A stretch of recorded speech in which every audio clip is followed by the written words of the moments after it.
दर्शकों, मेरा नाम है गौरव अग्रवाल। आप सभी का बहुत स्वागत है। कोटक महिंद्रा बैंक प्रेजेंट्स हौसला on scam gone and awareness initiative के इस नए एपिसोड में आज हम बात करेंगे एक ऐसे स्कैम की जो लोगों के पैसे ही नहीं, साइकोलॉजी पर भी असर डालता है।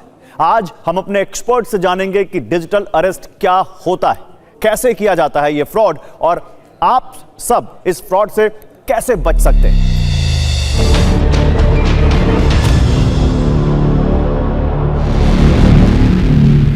डिजिटल अरेस्ट एक ऐसा शब्द जिसने हजारों लोगों को अपना निशाना बनाया। सिर्फ अनपढ़ या गरीब ही नहीं, बल्कि अच्छे खासे पढ़े लिखे और पैसे वाले लोग भी इस डिजिटल अरेस्ट का शिकार हो चुके हैं।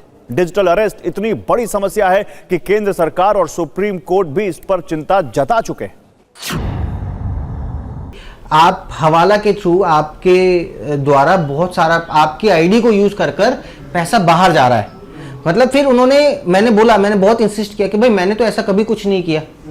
तो उन्होंने बोला कि ठीक है, हम समझते हैं कि आपने ऐसा कुछ नहीं किया हो। क्या आपने कभी अपना आधार कार्ड या पैन कार्ड कहीं डॉक्यूमेंट्स कहीं दिए हैं थोड़े समय पहले? ये नॉर्मल बात होती है। मतलब ये डॉक्यूमेंट्स आप नॉर्मली शेयर करते हो, बैंक्स में शेयर करते हो, हर जगह पे जहाँ पे भी हर चीज़ के लिए नॉर्मली यही डॉक्यूमेंट्स मांगते। तो मैंने भी ऐसा ही बोला कि हाँ, मैंने शेयर किया है। हालांकि डिजिटल अरेस्ट के आंकड़े अलग से दर्ज नहीं किए जाते, लेकिन एक अनुमान के मुताबिक भारत में साल 2024 में डिजिटल अरेस्ट और इससे जुड़े 1,23,000 केस सामने आए थे, जिसमें सैकड़ों करोड़ रुपए लोगों को डरा धमकाकर वसूले गए। और देखिए, इस पर बात करने के लिए मेरे साथ दो बेहद खास मेहमान हैं। प्रोफेसर त्रिवेणी सिंह, पूर्व SP cyber crime UP police, और कुमुद दुबे, साइबर सुरक्षा एक्सपर्ट। आप दोनों का बहुत स्वागत है।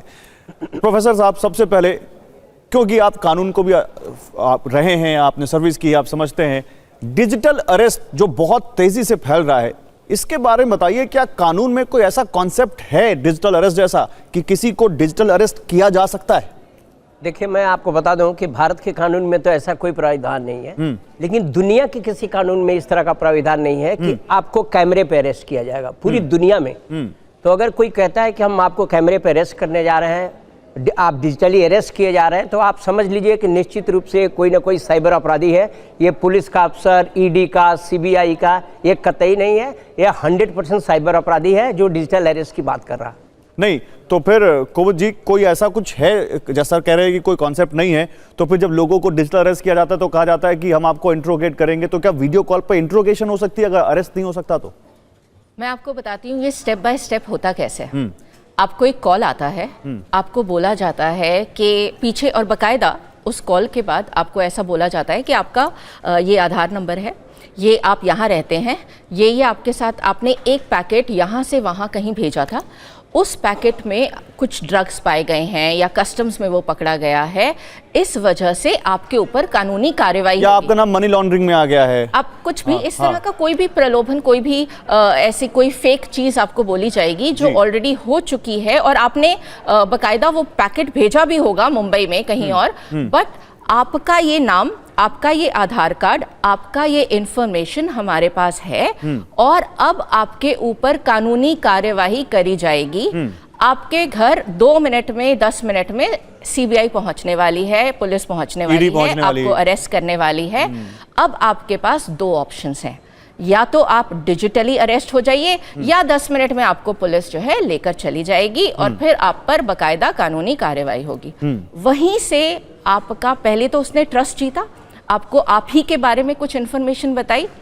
तो जो सबसे बड़ी चीज़ है, ये साइबर क्राइम होने से पहले एक साइबर क्राइम ऑलरेडी हो चुका है, और वो है डेटा ब्रीच। सब कुछ झांसा है, फेक है, आपको फंसाने के लिए कोई ऐसी इंट्रोगेशन कैमरे पर ऑन कॉल नहीं होती है। बिल्कुल नहीं होती, पर जिस तरह से आपको ट्रैप किया जाता है वो क्रिमिनल्स की इनोवेशन है। आपको किस तरह से वो ट्रैप कर रहे हैं, उसको फंसा रहे हैं, ये बहुत भयंकर इनोवेशन है जो क्रिमिनल्स हर थोड़े थोड़े दिनों में इवॉल्व करते हैं, और उसकी वजह से आप उस झांसे में आ जाते हैं। नहीं तो जब आप ऐसा कोई केस देखते हैं त्रिवेणी जी, तो सबसे पहले क्या वहां पर पैटर्न दिखाई देता है आपको?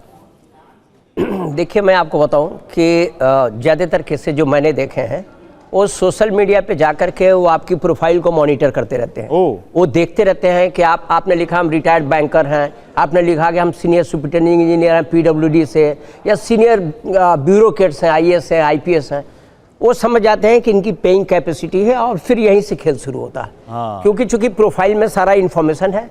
इवन आज की डेट में इस तरह के ढेर सारे टूल्स आ रहे हैं जो डेटा ब्रिच डेटा पे बनाए गए हैं और आपके बारे में जानकारी विद इन मिनट्स हम बिना आपसे पूछे, केवल आपका मोबाइल नंबर हो या आपकी मेल आईडी हो या केवल आपका नाम हो, उससे ढेर सारी इन्फॉर्मेशन हमको मिल जाएंगी। नहीं, लेकिन आपने जो बात कही, आपने खुद कहा कि ऐसे लोग जो बड़े इंजीनियर्स रह चुके हैं, पढ़े लिखे हैं, एजुकेटेड हैं, हो सकता है उनको लॉ भी पता हो, फिर वैसे लोग कैसे रेडी हो जाते हैं डिजिटली अरेस्ट होने के लिए या कैमरा पे इंट्रोगेशन के लिए? मैं आपको बता रहा हूं कि देखिए 2 फैक्टर होता है आज की डेट में। इसमें एक तो अज्ञानता और दूसरा जो फियर क्या है कि अगर आप कहीं गवर्नमेंट जॉब में हैं और करप्शन की थोड़ी भी गुंजाइश है तो ये सीधे कहते हैं कि देखिए आपके फाइनेंशियल ट्रांजैक्शन को हम लोग मॉनिटर कर रहे थे, हम ईडी से बोल रहे हैं, पूरा ट्रैक हो गया है, इसलिए अब आपको जैसा कहा जाए वैसा करिए। तो फियर साइकोलॉजी काम करती है। हाँ, फियर साइकोलॉजी काम करती है। हाँ। और आदमी ये सोचता है कि मैंने एक छोटा सा गुनाह किया था जिंदगी में और कोई ना कोई गुनाह हो ही जाता है, तो आदमी डर के ये सोचता है, क्योंकि बैकग्राउंड में ईडी के पूरे ऑफिसेज दिखते हैं, सीबीआई का भी उसका ऑफिस दिखने लगेगा, यूनिफॉर्म में लोग बैठे दिखने लगेंगे, तो कहते हैं कि देखिए मैं आपको ईडी से बात करा रहा हूँ।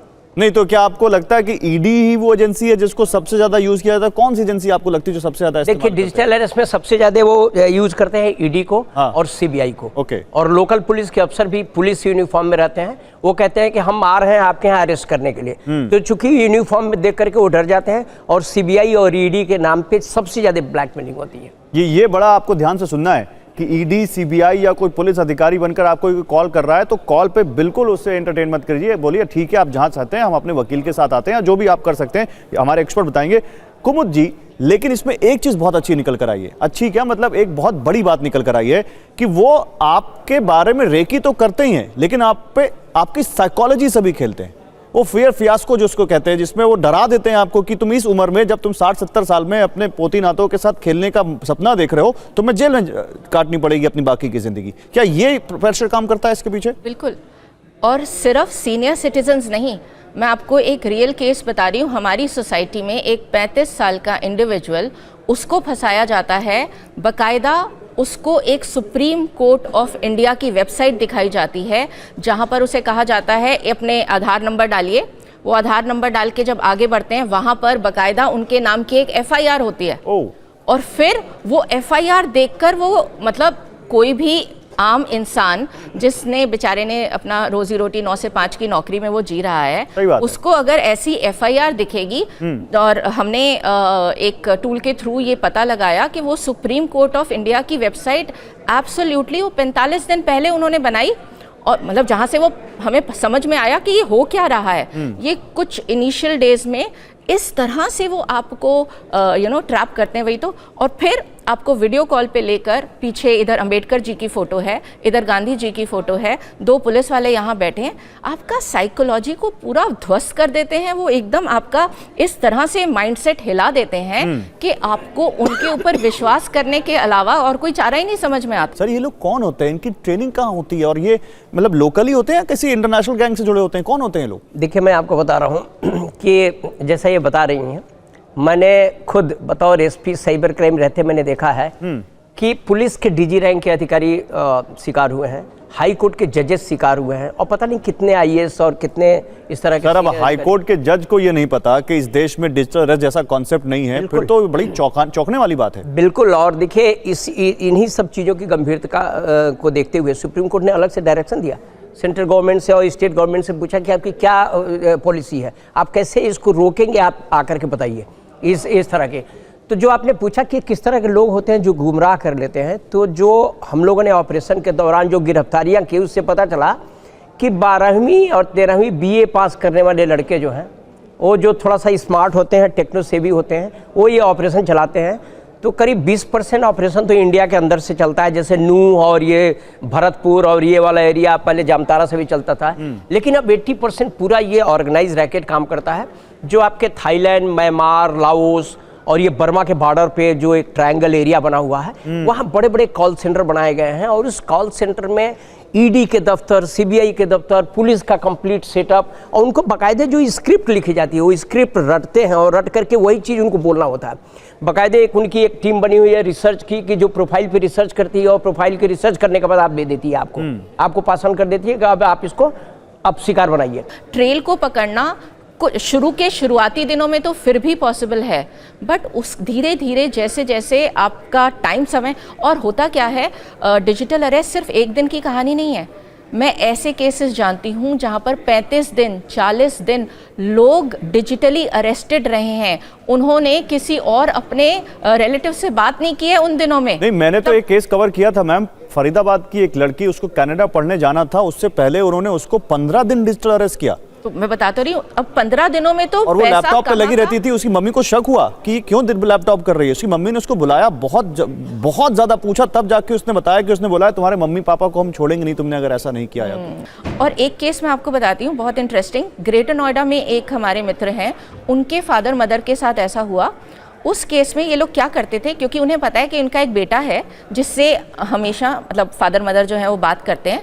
सुबह 11 बजे डेली फादर मदर को बोला जाता था उसको बेटे को कॉल करो, हमारे सामने कैमरा पे वो हैं, ताकि और उसको बोलो कि हाँ बेटा हाँ सब ठीक है, हमने चाय पी ली है, हमने नाश्ता कर लिया है, हम शाम को यहाँ जाएंगे, ताकि उसको शक ना हो, ताकि उसको ऐसा लगे कि सब कुछ इतना नॉर्मल चल रहा है। पर ये 15 दिन 20 दिन का जो टाइम है, उतनी देर में पैसा कहाँ चला गया आप पकड़ ही नहीं सकते। तो ये तो बड़ी बात हो गई। अब इंटरनेशनल लेवल पर इन्वेस्टिगेशन होना, उसको फॉलो करना और वहां से रिकवरी होना बड़ा टेढ़ी खीर है। लेकिन कुमुद जी, अगर मुझे पता चल गया कि मैं डिजिटल अरेस्ट हो गया हूं और मुझे ये भी पता है कि मैंने पैसा ट्रांसफर कर दिया, उसके बाद मुझे क्या करना है तुरंत, ताकि मैं अपना पैसा बचा सकूं? देखिए, सबसे पहला स्टेप तो 1930 पे कॉल करना है। वहां पर जितना पैसा कम से कम फ्रीज साइबर हो क्राइम सकता हेल्पलाइन, है, जितने टाइम में फ्रीज हो सकता है उसको कम से कम फ्रीज कर दिया जाएगा। तो ये जो मैं आपको ग्रेटर नोएडा वाला किस्सा बता रही हूँ, इसमें फ्रॉड जो हुआ 2.5 करोड़ का हुआ। जो हमारे सर हैं, मतलब फादर जो थे, वो डेली बैंक में जाते थे, बैंक में जाके अपनी कोई ना कोई एफडी तोड़वाते। ये भी उनको हिदायत दी जाती थी, कंटिन्यूअस आप कॉल पे हो, जा रहे हो, 25-25 लाख की उन्होंने अपनी एफडियां तोड़वाई हैं। तो कहीं ना कहीं ये बैंक की भी मैं कहूँगी चूक है, जहाँ पर अगर आप देख रहे हैं कि किसी बंदे ने इतने दिनों से, इतने सालों से कभी पैसा विड्रॉ नहीं किया है, वो अचानक आपके पास आकर इतनी बार एफडीज तोड़वा रहा है, तो कम से कम एक फ्लैग आपको, वो तो नहीं बता रहे वो तो, पर आप कम से कम उनके बेटे को, आपके पास भी वो नंबर्स हैं जो कल्प्रिट के पास है। आप बड़ी बात कह रही है ना। आई गेस या आई विश कि बैंक्स इस पर कुछ ना कुछ जरूर कर रहे होंगे और जरूर उनके यहाँ भी कुछ मंथन चल रहा होगा कि कैसे इन पैसों को जाने से रोकें डिजिटल अरेस्ट में। एक आपका वो बेल रिंग करना चाहिए कि जिस बंदे ने, और अब होता क्या है ना, ये भी डायरेक्शन मिलती है उनको कल्प्रिट से कि आपको जाकर ये बोलना है कि मैं लैंड खरीदने वाला हूँ, मुझे इसलिए पैसे चाहिए। हाँ, वो मतलब वो पूरा बहाना, पूरा मॉडस ऑपरेंडी तैयार है उनका। यस, बिल्कुल। तो 1930 से क्या हेल्प मिल जाती है सर? 1930 कितना इंपॉर्टेंट उनको मदद दे सकता है? तो 1930 का सबसे बड़ा फायदा तो रिकवरी के चांसेस हैं 1930 पे कॉल करने के बाद? अगर आपने बहुत ही कम टाइम में, इससे पहले कि वो पैसा न निकाल लिए हो या क्रिप्टो में कन्वर्ट न कर दिए हो, अगर आपने 1930 पे कॉल कर दिया तो 100% ये पैसा जो है होल्ड हो जाता है और उसके बाद कानूनी प्रक्रिया होती है। कानूनी प्रक्रिया यूज लोगों को पैसे वापस मिले? बिल्कुल बिल्कुल। अगर वो पैसा होल्ड पे है तो पैसा आपके अकाउंट में आएगा। नहीं, कुछ केसेस हैं क्या ऐसे? बिल्कुल हैं, पर 2.5 करोड़ गया है, मिले 35 लाख है, क्योंकि वो बाकी पैसा मूव हो चुका है, बाकी पैसा निकल चुका है, जा चुका है आपके ट्रेल से, वो ट्रेल ब्रेक हो चुकी है। नहीं, लेकिन फिर कुमुद जी, आप क्योंकि इसी सेक्टर में काम कर रहे हैं, आप देखिए डिजिटल अरेस्ट अब इस देश में नया नहीं रहा है और बहुत हंगामा हुआ है, सड़क से लेकर सुप्रीम कोर्ट तक मामला गया है। उसके बावजूद लोग अवेयर क्यों नहीं है? मतलब, और वो भी जैसा हम बात कर चुके हैं, पढ़े लिखे लोग, वो अखबार भी देखते हैं, न्यूज चैनल्स भी देखते हैं, और आई एम श्योर उन्होंने ये चीज सुनी होगी, उसके बावजूद वो कैसे हो जाते हैं? आप दूर क्यों जा रहे हैं? प्रधानमंत्री नरेंद्र मोदी जी ने अपनी मन की बात में पूरे 15 मिनट डिजिटल अरेस्ट को दिए हैं। बताइए। उन्होंने बताया है, पूरे देश को बताया है कि इस तरह का कोई प्रावधान है ही नहीं कि आपको कैमरे पर कैद कर लिया जाए। पर होता क्या है कि आपका, अब क्या क्रिमिनल्स इनोवेटर्स हैं, वो भयंकर, दे आर वेरी इंटेलिजेंट, तो अब वो नाम नहीं लेते हैं कि आपको हम डिजिटली अरेस्ट कर रहे हैं, हम तो आपको सिर्फ 2 मिनट वीडियो कॉल पे बुला रहे हैं, हम आपको दिखाएंगे कि देखिए आपके खिलाफ जो है ये ये एफआईआर सब भी है। बहुत बताया है लोगों ने हाँ, कि वीडियो कॉल बिल्कुल पे बताया बुलाते है। हैं। पर आप ये देखिए लॉयर मतलब अभी हार्डली 3-4 महीने पहले का केस है कि लॉयर को पहले तो कैमरे पर लिया गया, फिर उनसे कहा गया क्योंकि ड्रग का आपका केस है, आपको अपने कपड़े उतार के हमें दिखाना है कि आपके मार्क्स तो नहीं है इंजेक्शन के। और बकायदा वो लेडी मतलब आप सोचिए वो कपड़े उतार के उनको प्रूफ देती हैं कैमरे पर कि देखिए मेरे तो कुछ नहीं है, मैं तो नहीं लेती ऐसा। किस हद तक आपकी साइकोलॉजी से खेला जा रहा है इन क्रिमिनल्स के थ्रू, क्योंकि हम जो सीख रहे हैं, हम जो कर रहे हैं वो तो है ही, बट वो भी नए नए मोडस ऑपरेंडी लेकर आ रहे हैं, वो भी नए तरीके ला रहे हैं आपको साइकोलॉजिकली तो फिर अगर ट्रैप करने वो का। इतने एडवांस हैं तो जाहिर सी बात है हमें भी एक कदम आगे होना होगा। प्रोफेसर त्रिवेणी, सिस्टम की बात करें अगर, क्या वो चेंजेस हैं अगर हमारे सिस्टम में किए जाएं तो उनसे इन केसेस पर लगाम लग सकती है? देखिए, जो सबसे ज़रूरी चीज़ है पब्लिक को ये बताना है कि ये कानून नहीं है, मतलब डिजिटल अरेस्ट जैसा कोई कानून ही नहीं है। अगर इसी बात को हम बार बार रिपीट करें कि डिजिटल अरेस्ट या कैमरे पे गिरफ्तारी करने की कोई बात करता है, ये गलत है, आप इसके झांसे में ना आए तो बच जाएंगे। अदरवाइज जब पैसा चला जाता है तो वो क्या काम करता है, इस तरह की वो कहानी बनाते हैं कि वो 2 दिन 4 दिन 5 दिन आप ये बात किसी को बताते ही नहीं, तब तक तो उनका पैसा कितने अकाउंट्स में चला गया रहता है, उसका विड्रॉल भी हो जाता है, कहीं एटीएम से, कहीं क्रिप्टो में जा करके, कहीं परचेजिंग हो गई फॉरेन की वेबसाइट्स पे, वो कर ले जाते हैं। तो मैं सबको ये बताना चाहता हूँ कि जितना कम टाइम में आप 1930 को कॉल कर लेंगे उतने आपके पैसे बरामद होने के चांसेस रहते हैं। और मैं दूसरी बात ये बताऊं कि 1930 अपने आप में कंप्लीट नहीं है। दूसरा स्टेप 1930 पे नोट कराने के बाद तुरंत आप cybercrime.gov.in पे जा करके, ये गवर्नमेंट ऑफ इंडिया की वेबसाइट है, इस पे जा करके खुद अपने मोबाइल फ़ोन से आप कंप्लेंट कर सकते हैं। फिर से मैं बोल रहा हूँ cybercrime.gov.in। उसमें अगर कोई कंप्लेन अगर कर रहा है 1930 पर या cybercrime.gov.in पर, तो वो कौन से सबूत हो सकते हैं, वो कौन सी चीजें हो सकती हैं प्रूफ जो उसके मदद कर सकती हैं इस जांच में? देखिए, ये 1930 तो रियल टाइम में ये डेटा जा रहा है बैंक्स को, तो पैसा आपका होल्ड हो गया। जब आपने cybercrime.gov.in पे कंप्लेन कराया तो ये कंप्लेन आपके हाथ में आ गया, उसको लेकर के आप अपने थाने जाइए और कहिए कि इसको FIR करो, मतलब एक लीगल डॉक्यूमेंट बनाओ, FIR करिए। जब आपका FIR हो जाएगा तो जो पैसा आपका होल्ड पे लगा हुआ है, आप उसी FIR के बेसिस पे वो पैसा अपने अकाउंट में आप ले सकते हैं। देखिए, जैसे ही आपको ये बोला जाए ना कि आप किसी को कॉल नहीं करेंगे, आप किसी को नहीं बताएंगे, ये सबसे बड़ा रेड फ्लैग है। ओके। कि पुलिस भी है, मैं अरेस्ट भी हो रही हूँ, मेरे जेल भी जा रही हूँ, मैं जेल जा रही हूँ, मैं क्यों अपने बच्चों को नहीं बताऊंगी कि मैं जेल जा रही हूँ? सही बात है। ये सबसे बड़ा रेड फ्लैग है कि आप क्यों मुझे बोल रहे हैं कि मैं किसी को भी ना बताऊं, मैं किसी से भी बात ना करूं। तो मतलब मेरा तो कहना ये है कि मैं अगर असली वाली तिहाड़ जेल में भी जा रही हूं तो मैं सबसे पहले अपने लॉयर को बताऊं, या अपने बच्चों को बताऊं, या अपने रिश्तेदार को बताऊं, या अपने माँ बाप को बताऊं। ये तो मेरा सबसे पहला हक है। ये तो आपका फर्स्ट रेड फ्लैग वो है। दूसरा रेड फ्लैग है, कभी भी पैसा कोई भी मांगे, वहां पर आपको सचेत हो जाना है कि पैसा क्यों देना है मुझे, मैं अरेस्ट हो रही हूँ, मेरे से गलती हुई है, मेरा कोई फ्रॉड हुआ है, मुझे सबसे पहले पैसा देकर वो क्यों टालना है? और अगर टालना है तो आप मुझे उस चीज का भी मतलब कम से कम अपने लॉयर से तो बात। जो आपको अरेस्ट करने आया वो आपका हितैषी कैसे है? हाँ, वो आपका वो कैसे बन गया कि नहीं ये मैं आपको बचा लूंगा? हाँ, मैं आपको ये इतने पैसे दे देंगे तो मैं आपको CBI तक केस नहीं जाने दूंगा। अभी तक तो मैंने लोकली संभाला हुआ है, अब डरिए मत, मैं यहाँ पर संभाले हुआ हूँ, पहला लेवल मैंने क्लियर करा दिया है, मैं अगले लेवल पे इस केस को नहीं जाने दूंगा। बट वही है कि उस समय आपका माइंडसेट कैसा है, थोड़ा सा हौसला अपना बनाए रखना है, बिल्कुल, तभी आप इस काम से बच सकते हैं। जरूरी है। Thank you so much ma'am, आपका सब बहुत शुक्रिया आपका हमारे साथ जुड़ने के लिए। तो कोटक बैंक अवेयरनेस इनिशिएटिव हौसला ऑन स्कैम गॉन, कोशिश यही थी कि आपको डिजिटल अरेस्ट और दूसरे जो साइबर क्राइम हैं उनसे बचाएं और आपको आपके मेहनत का पैसा ना खोने दें। फिलहाल दीजिए इजाजत।